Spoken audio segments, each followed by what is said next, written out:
Sa glow up talaga is inuuna ko yung sa financial aspects, okay? Kasi napaka-important ng financial aspect. Kapag dun sa financial aspect nag-fail ka na, sunod-sunod na yung failure mo sa ibang aspects. Mapa-relationship pa yan or glow up pa yan, okay? Lately may mga nababasa ako sa glow up na yon yung I need a job because I have a lot of debt, or I need, sino bang may naghahanap sa inyo ng ano, part-timer, I need quick cash, okay? Kaya ako, nagfo-focus talaga ako sa financials lately.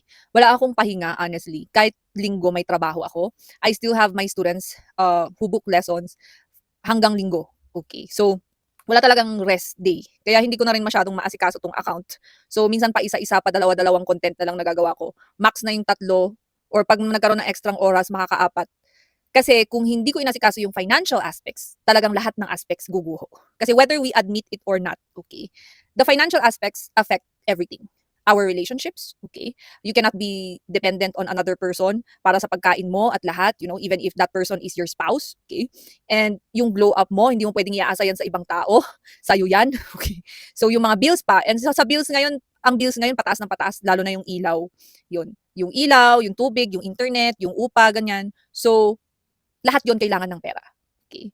Sa Philippines kasi, hindi tayo masyadong money-oriented unlike the Chinese people.